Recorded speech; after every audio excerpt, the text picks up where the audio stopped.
Hello, my good people. I am officially back in Bangkok, Thailand. It's crazy because this is where it all started at, right? It feels so nostalgic, it feels unreal. About 18 months ago is when I started my journey. As you can see in the background there, we got Thailand. Started to get a little bit cloudy, it's about that time. I think it's like 5, 6 p.m., something like that. So, of course, it is getting more cloudy as the day goes on. But I want to say immediately when the plane landed, I got out of the airport, I'm just like, oh, just feeling the air, just something in the vibe. Like, I just feel like I can think more clear out here, more productive, all that type of stuff. So I'm excited to be giving you all this content. But I just wanted to give an update as far as first impressions when I come to Bangkok, Thailand. It's probably been like a year or something since I've been out here, roughly. If you look at my previous videos, you'll see the last time I was out here. But I see that it is changing very rapidly. So there's a lot more new buildings going up, a lot more high rises, and there was already foreigners, but now there's a lot more foreigners, and now I see more diversity with the foreigners.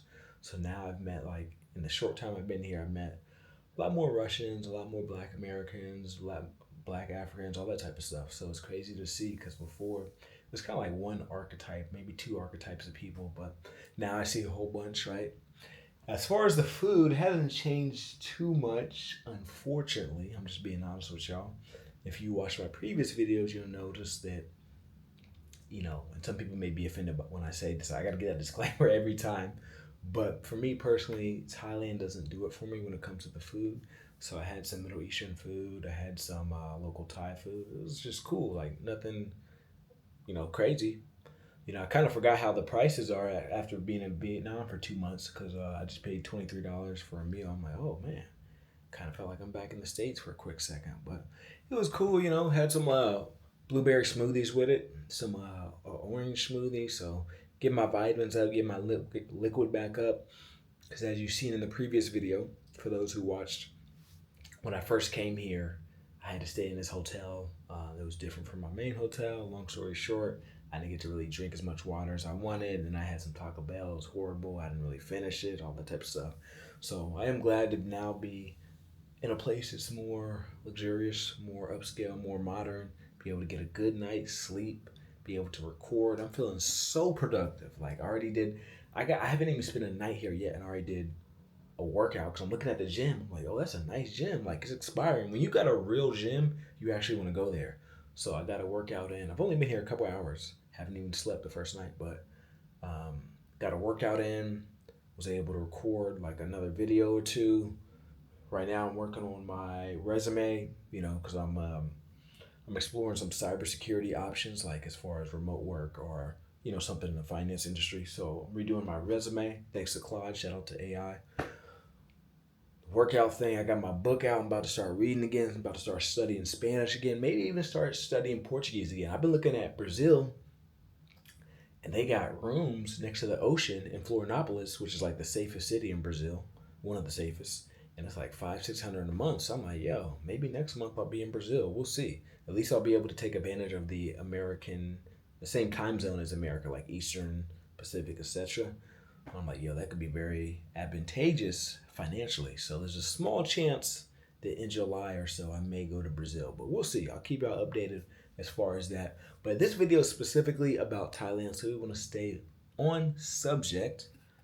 As I came back for my first day in Thailand, it's cool. I got to see one of the content creators I recently, or I've been watching for like over 10 years now, but it's cool to recently meet him. And one of the things he was telling me, he's like, yeah, man, don't upload like me. You need to upload more often. Like telling me to be consistent or whatever, right? And I went and looked at his channel just today. I'm like, wow, yeah, there's a reason why I don't see him on my homepage anymore because like in the last 3 or 4 months, I think he's only uploaded 3 times. But he did tell me he's focusing more on short-term content. I haven't seen the YouTube shorts, so I think he's doing it on the professional side because his cuts and everything are very clean. But I've seen him pop up for other companies like on Instagram and stuff, so I think he's getting paid for his services. So shout out to him. I've been watching him for a little minute. Thailand, the people are still, as friendly, as cool as before. Now I feel like English is even more popular because I remember when I first came, yeah, there were some people who spoke English with a little phrases, little words here and there. But now I'm having like full conversations with people, like my Grab driver. people at the hotel, whatever. So it is becoming more and more popular. And I seen, because I was considering working out here, and I seen like, oh, it's not as easy as some years before. So now there's more competition, like in places like Bali, Indonesia, or Bangkok, Thailand, because there's so many foreigners coming in. You just speaking English and you just having a college degree is not good enough anymore in a lot of situations. So there's more competition. So that's just to paint an idea for those of you who are thinking about coming here. Maybe you teach English, get some pay, etc. The highest paying ones are usually more like China and the Middle East and stuff like that. So keep that in mind if you are considering doing a teach abroad out here. It looks like they are still strict when it comes to the Airbnb rental, so you got to be careful. I was even advised to say, hey, if they ask, say you're doing a extended stay for like a year, right? Because they're getting very strict when it comes to people coming out here for a couple of days, weeks, a month or two, etc. So be very careful for that. And when I was in the immigration line, they were like, when are you leaving? I panicked for a quick second because technically I don't have a departure ticket. So I was like, and I didn't have it. Excuse me.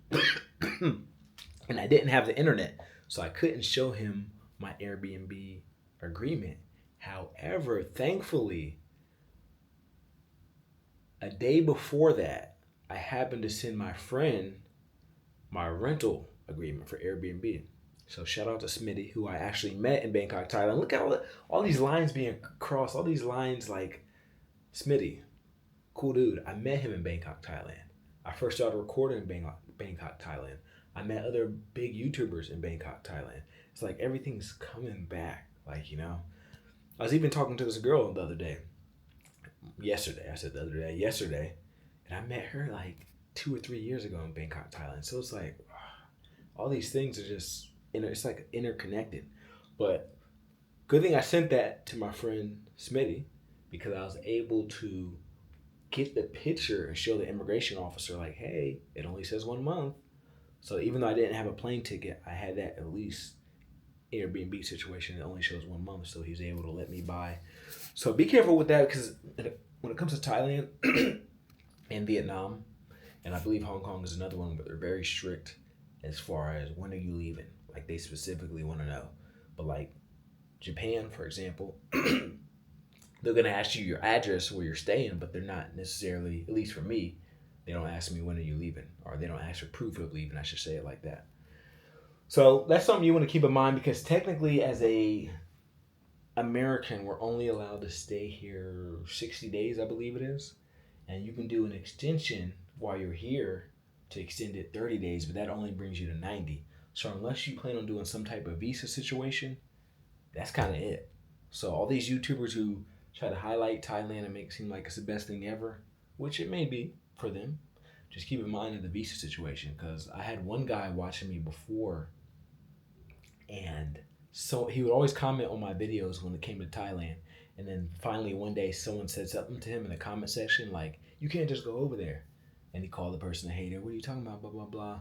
And then that's when it had to be explained to him as an American, you can't just come abroad and say, hey, I'm just going to post up here. By the way, if you're doing an extended stay, let's say you do move somewhere, as an American, you're supposed to pay taxes into the day you DIE, right? So there's only a few countries that have an agreement with America that says, okay, you don't have to worry about taxes, at least for now. One of them being Portugal. So you've been seeing a lot of Americans move to Portugal. That's why there's a tax agreement between Portugal and the United States where they say you don't have to be double taxed. But if you're somewhere out here, and you're in an extended situation, you may have to pay local taxes eventually, but then also American taxes. So be very, very careful. There's a lot of twists and turns when it comes to that. And by the way, the guy that I'm referring to that I seen at the airport, he actually talks about now how he focuses more his content on people relocating rather than just general travel. So that was good to hear, good to see him. It's been great. I may actually meet up with Smitty here soon. I may meet up with the same female I was telling you about. And I actually met someone in Vietnam who actually is out here as well. And then I have 2 other associates that are out here. So it's crazy. I didn't even plan any of this. I bought my ticket literally maybe I think 2 days ago or something like that. Yeah, like 2, 3 days ago. So okay, whatever. By the way, when you're buying the tickets, especially when it comes to Air Asia, don't automatically assume it comes with a bag. I made that assumption and I paid for it at the airport. So, a lot of times in America, you'll see when you're buying the plane ticket, a lot of times it'll either come with a bag or it'll tell you, like, hey, this doesn't come with a bag. When I was checking out on Air Asia, for whatever reason, it didn't inform me that I needed a bag. And I automatically assumed it was included. And I was in a rush when I was booking a ticket too, and my defense. So came to the airport, boom. He was like, "You got the money, or you got whatever?" I was like, "What are you talking about?" So I had to pay $80 for the bag. Thankfully, and this is another thing you got to watch out when it comes to Air Asia, because the airlines I flew over here, which I believe was United Airlines. I flew United Airlines to Asia. They don't weigh your carry-ons. Air Asia, they're known for weighing your carry-on. So what is a carry-on? A carry-on is the small bag you may have it on your shoulder. Maybe you got a backpack, whatever. They want to make sure it doesn't weigh 7 kilograms. And if you have a personal item and a carry-on, they together are not supposed to weigh 7. So let's say you got a purse, or for me, I got a camera bag because I got a nice camera, and then I got my little backpack. It's not supposed to weigh more than 7 kilograms together, but my camera and my lenses are so expensive. Not expensive, well, they were expensive, but they're so heavy. And then I had a tripod, and it was like 11 kilograms, but they let me slide, even though they technically weren't supposed to. But just because I had to pay so much for the other bag, because when you buy the tickets on the website and book the bag through there, it's going to be a lot cheaper. But because I was unaware of the bag situation, I paid 80 instead of a lower price when I got to the airport. And I think they felt bad, so they don't want to charge me twice. You get what I'm saying? For going overweight. So they let me slide in that aspect. Airport. I want to address the airport. When you first land, this is more for first timers, and I got a part for returning people as well. But when you first land, if you're a first timer, just like Brazil, just like Vietnam, just like a lot of countries, there's going to be people waiting for you at the airport who can tell you're a tourist, right? And want to surcharge you or upcharge you for services. These people also may not, they may or may not belong to a company. But what they're going to do is they're going to wait. Like you're going to come out of the airport, they're going to be sitting there waiting for you. Sir, ma'am, taxi, ride. Where you go? You got to tell them no 20 times before they finally leave you alone. Or you can just ignore them and eventually they get the idea. But when I was in Brazil, they were way more aggressive. You had to do more than ignore them. Had to damn near push them out the way. But here in Thailand, they are going to ask you at the airport, I take you, taxi, right? You can take the risk if you want to. Me personally, I don't feel like taking that risk because these people can be unverified, so you don't know who they represent, what company, you don't know what they got going on, etc. So for me personally, I just order the Grab, which is like Uber out here, wait the little 10 minutes or so, and then I have an official ride and I can track them on the app. And it's not going to be too expensive, right? Now, I said that's for new time people, right? Now, for the people who've been here before, you'll notice, depending on what year you went, so let's say you went like 2 years ago, 3 years ago, sometime after the pandemic, they had a whole separate section where there's Grab riders. Like you go outside, they got green workers there wearing the green jackets, helping people, etc. They changed that. They don't have that no more. So I say that to say this. I've been to Bangkok, I think 4 times now. Each 4 time, they change the layout of Grab. So before, it was like, okay, go to door 5, which you go under, to the left, door 5. Then, it was like, okay, it's more like door 6, but it's outside type area, its own separate area. Then for a while, it was door 4. They kept switching it. This recent time, it was door 4 or 5. However, if you don't have a SIM card, and you got to pay attention to this, I almost got caught up yesterday. You'll notice the internet near door 5 and 4 is almost non-existent. So I say that to say this. The app will tell you to go to door 4 to order the grab ride, which is fine. You can do that. But door 4 is blocked. So you can only go through 5 or 3. Even though the app tells you to go to door 4 to meet your driver, if you don't have a SIM card, you can go through door 3, which will connect to the Wi-Fi because 4 is not going to do it. Connect to the Wi-Fi, order the ride, stay inside in a nice air condition to avoid the local Thai heat, and then when your ride gets close, you can come outside of 3 and walk to 4, or on the app, the app tells you to go to 5, but you can adjust it to say 4. That's what I meant to say. So you adjust it to 4 so it's closer to 3. So by the time you're at 3, you can see when the ride is close. You can come outside. And you can almost call them to make sure that you see them. Okay, that's him. Call, boom, boom, boom. Because I know as soon as I get to door 4, I'm going to lose internet connection. Call them, boom, boom, got it, boom, and then ride. Or you can just buy a SIM card at the airport, because I thought I was going to save a lot of money. And that's another thing when it comes to first impressions.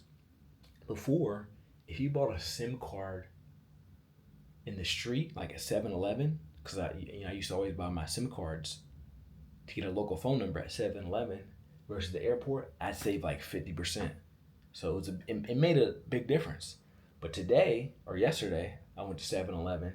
It was only 100 Thai baht difference between the airport price and 7-Eleven price.